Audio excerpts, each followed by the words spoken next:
कर्ण ने भी तो छल से विद्या पाई है।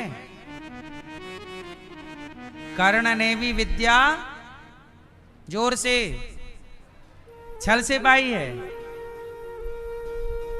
परशुराम जी से। ये भी इस विद्या के अधिकारी, क्योंकि जो व्यक्ति अधिकारी नहीं है, यदि उसे विद्या मिलेगी तो वो उसका, सच बताऊं, पूरे महाभारत से यदि आप कर्ण को हटा दीजिए, यदि आप कर्ण को हटाते हैं तो महाभारत ही नहीं होता। क्योंकि दुर्योधन जो उछल कूद कर रहा था वो कर्ण के बल पर ही कर रहा था। यदि कर्ण ना होते तो ये महाभारत,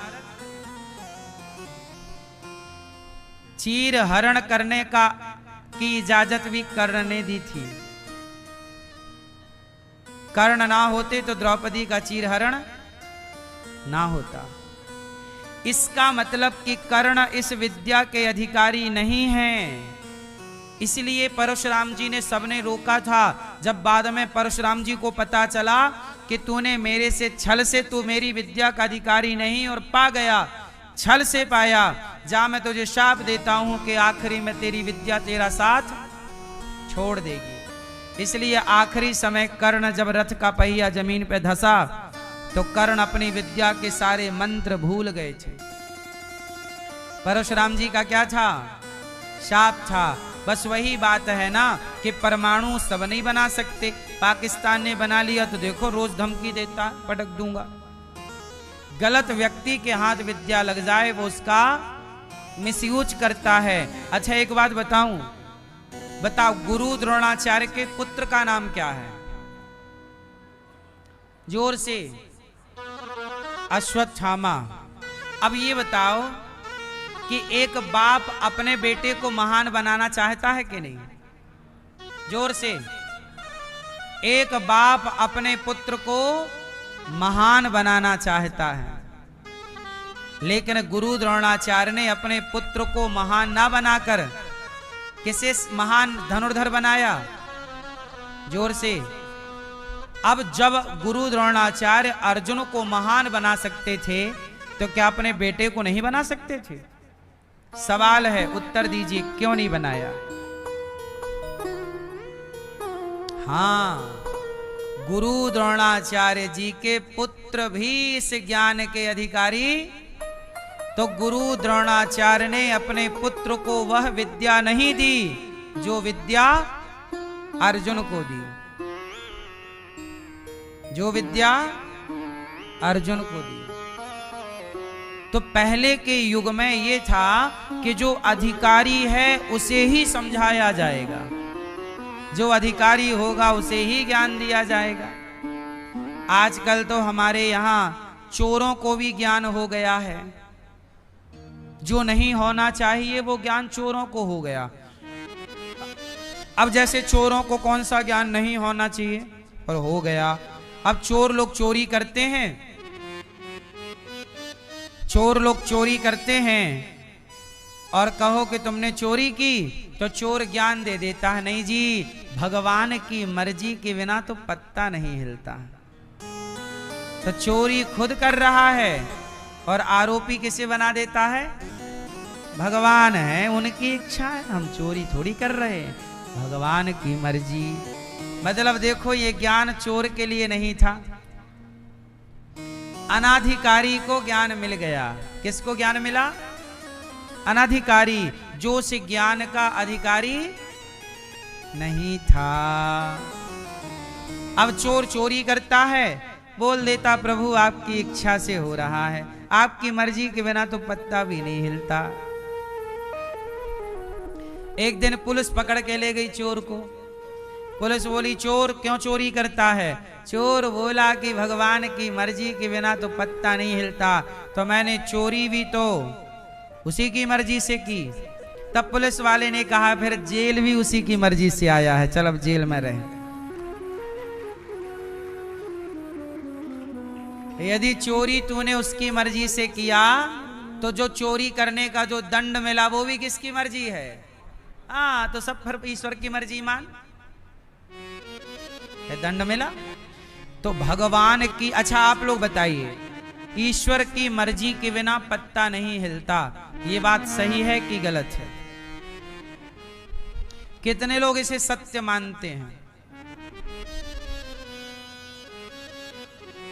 आप नहीं उठा रहे हो हाथ, नहीं?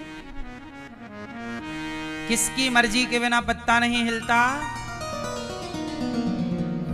भगवान की मर्जी के बिना पत्ता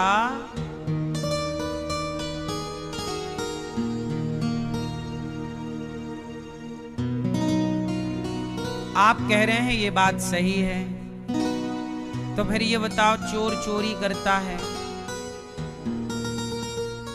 तो ईश्वर की मर्जी है,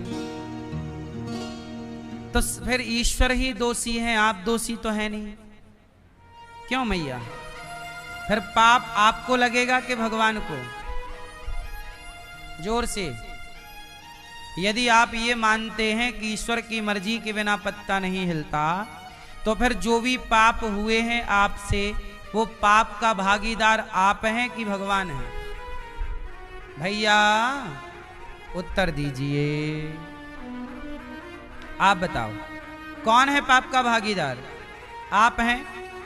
तो फिर भगवान की मर्जी के बिना पत्ता नहीं हिला तो आप पाप के भागीदार कैसे हो गए? सिद्ध करिए से। हैं? क्यों भैया? भगवान की इच्छा के बिना पत्ता नहीं हिलता, तो जब आप पाप किए तो वो पाप किसे लगेगा, आपको कि भगवान को? क्यों लगेगा आपको? मर्जी तो ईश्वर की थी, तो आपको पाप क्यों लगेगा? हैं? क्यों? हाँ, क्योंकि आपके और भगवान के बीच में एक चीज और है, और वो है आपकी अपनी समझ, आपकी अपनी बुद्धि। ईश्वर की मर्जी से संसार चलता है, पर ईश्वर ने आपको आपकी बुद्धि दे रखी है कि कुछ निर्णय बेटा तुम लेना। शराब पीना है कि नहीं, ये निर्णय आपका है। दान पुण्य करना है कि नहीं, निर्णय आपका है। भूखे को रोटी देना है कि नहीं, ये निर्णय आपका है। इस बुद्धि के निर्णय से आपका पाप और पुण्य डिसाइड होता चलेगा। आपने सही निर्णय लिया, सही कार्य करते चले। अब आपके पास रास्ते दो हैं, एक पुण्य का रास्ता, एक पाप का। आपके सामने दारू भी है और दूध भी है। दारू पीना है कि दूध पीना है, मर्जी आपकी। आपके सामने पाप भी है और पुण्य भी। पाप के रास्ते पर चलना है कि पुण्य के। ईश्वर ने आपको बुद्धि देकर स्वतंत्र कर दिया है, जबकि ये बुद्धि कुत्ते के पास नहीं है, इसलिए कुत्ते को पाप नहीं लगता। शेर हिरण को खा जाता है, हिरण का मर्डर ही तो करता है शेर, लेकिन शेर को पाप नहीं लगता, क्योंकि शेर के अंदर पाप पुण्य की बुद्धि ईश्वर ने नहीं दी। शेर कभी ये विचार नहीं कर सकता कि ये पाप है या पुण्य, ये सही है या गलत। कुत्ता, बिल्ली, चींटी, मच्छर, मक्खी, 84 लाख योनि, केवल आपको ईश्वर ने ये बुद्धि और ये समझ दी है। आप निर्णय कर सकते हैं कि आपके लिए क्या सही है और क्या। इसलिए आपको जब समझ दे दी तो ईश्वर ने आपको कर दिया स्वतंत्र। इसलिए 84 लाख योनियों में किसी भी योनि को कोई पाप नहीं लगता। पता है आपको ये बात? कुत्ता चूहा खा जाए उसे पाप नहीं लगेगा, बिल्ली दिन भर चूहे खाती है उसे पाप नहीं लगता, पर आप बेवजह चूहा मार डालो तो आपको पाप लग जाएगा। हाँ या ना? आप हिरण मार दो आपको पाप भी लगेगा और सरकार भी आपको दंड देगी, पर शेर हिरण मारेगा तो ना सरकार दंड देगी ना उसे पाप लगेगा, क्योंकि उसके पास बुद्धि ही नहीं है। कौन सी बुद्धि? यहां दो बुद्धि की बात कर रहा हूं। एक बुद्धि तो है शिकार करने की, शेर कैसे प्लानिंग करता है। शेर 84 लाख योनियों के पास पाप और पुण्य का विचार नहीं है। किसका विचार नहीं है? बुद्धि तो है, ये मेरा बच्चा है, शेरनी को पता है मेरा दूध पिलाती है, दूसरे को खा जाती है, तो बुद्धि तो है, पर उसके पास पाप पुण्य की बुद्धि, और ये बुद्धि आपके पास है। इसलिए जब आप कोई भी पाप कर्म करते हो तो उसका जिम्मेदार भगवान नहीं है, उसके जिम्मेदार क्योंकि आपको पता है कि ये गलत है, फिर क्यों किया? इसलिए कहता हूं कि आप इंसान हैं, मनुष्य हैं, आपकी जिम्मेदारी ज्यादा है। आपकी जिम्मेदारी ज्यादा है, इसलिए आपको जिम्मेदार बनना होगा। जिम्मेदारी से चलो। क्या देखें क्या ना देखें, क्या खाएं क्या ना खाएं, क्या बोलें क्या ना बोलें, कहाँ जाएं कहाँ ना जाएं, क्या सुने क्या ना सुने, क्या करें क्या ना करें, सबका विचार होता है। जैसे शेर मांस खाता है क्योंकि शेर विचार नहीं कर सकता ना, लेकिन आप और अब हम विचार कर सकते हैं कि भाई मांस खाएं कि अन्न खाएं, क्या सही है, जीव हत्या क्यों करें, जब बिना हत्या के पेट भर सकता है तो बिना हत्या के पेट भर लो। हम लोगों के पास ये मंथन है, विचार है। ऐसा विचार कुत्ता नहीं कर सकता, ऐसा विचार बिल्ली नहीं कर सकती। आप इंसान हो, आप विचारवान लोग हैं। कौन से लोग हैं? इसलिए संतों ने गाया है कि बिना विचारे जो करें सो पाछे पछताएं, और काम बिगाड़ें आपनो जग में होत हंसाएं। इसलिए साहब चोरी करना छोड़ दो, भ्रष्टाचार करना छोड़ दो, गलत काम जो करोगे फिर वही पाप की गठरी आपके सिर पर आएगी। तो ईश्वर को पाप पुण्य से परे हैं, ईश्वर सदा निर्दोष हैं। आपका किया आपको ही मिलना है।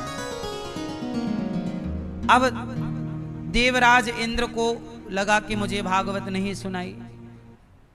स्वर्ग में सत्यलोक में तराजू बांधी, भागवत जी के एक पलड़े पर तराजू के एक पलड़े पर भागवत जी को रखा, दूसरे पलड़े पर स्वर्ग के सुखों को रखकर तौला, तो भागवत जी का पलड़ा भारी है। भागवत जी की बराबरी कोई नहीं कर सकता। तब इंद्र का अहंकार मिट गया। इंद्र भागवत जी को प्रणाम किए, भागवत से भगवान प्रकट हो गए। बोलिए भागवत भगवान की जय। एक बार नारद जी ने भागवत सुनी और भक्ति ज्ञान वैराग्य को भागवत सुनाई, और सारा दुख दूर हुआ भक्ति ज्ञान वैराग्य का। गौकर्ण जी ने दूसरी बार सबको भागवत सुनाई, सब भगवत शरण में गए। सनकादियों के मध्य भगवान प्रकट हुए, सनकादियों से नारद जी ने भागवत सुनी, सबका कष्ट दूर हो गया। भागवत श्रोता कैसे? आप देखो श्रोता कैसे हो? कथा सुनने वाले वक्ता जो ठीक ठीक। देखो ये दास अनिरुद्ध आपको कथा सुना रहा है, कैसी मैं आपको जिम्मेदारी से कथा सुनाता हूँ। हर बात आपको समझ में आनी चाहिए, ये जिम्मेदारी मेरी है। अब मैं सुना दूं इतना सारा, पर आपको समझ में। आप सभी को राधे राधे। अगर मेरी वीडियो पसंद आए तो लाइक शेयर सब्सक्राइब प्यारा सा कमेंट करें। जय श्री कृष्ण।